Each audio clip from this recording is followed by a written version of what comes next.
Hey guys, I'm going to show you how to fix this problem on Windows 11 operating system. In the first step, simply go to search bar and type in device manager. Then click here to open it. Once we are here, we need to just expand network adapters. So here it is. Expand it and right click on your network adapter. Select properties.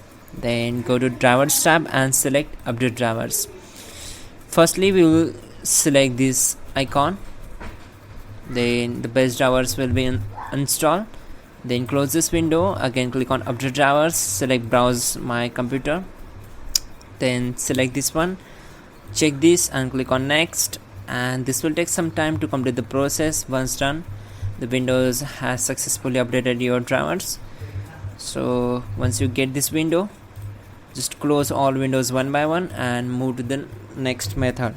Just go to search bar, type in settings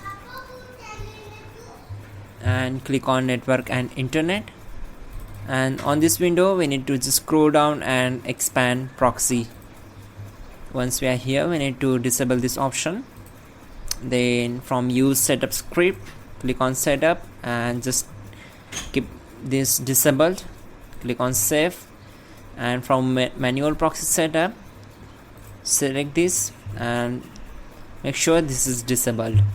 Now save this and close this. Again go to search bar, type in settings, then go to network and internet.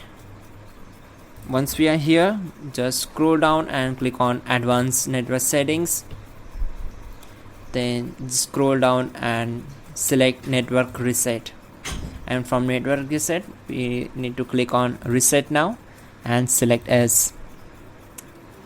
So the window will be shut down in 5 minutes. Before the shutdown, we need to execute some commands. Simply right click here and select task manager, then click on run new task, then select browse button.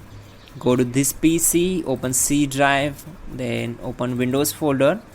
Then we need to open system32 folder and find out cmd.exe file. Select it and click on open. Now check this box and click on OK.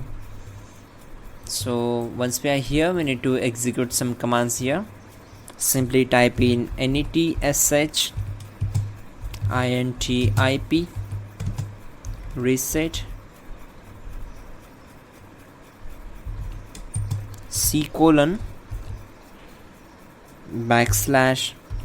:/reset log.txt and hit enter.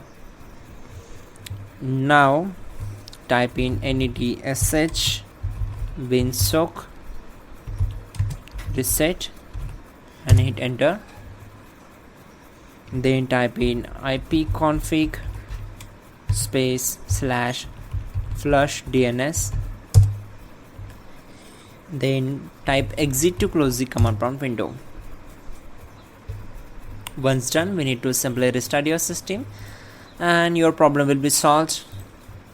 You are good to go.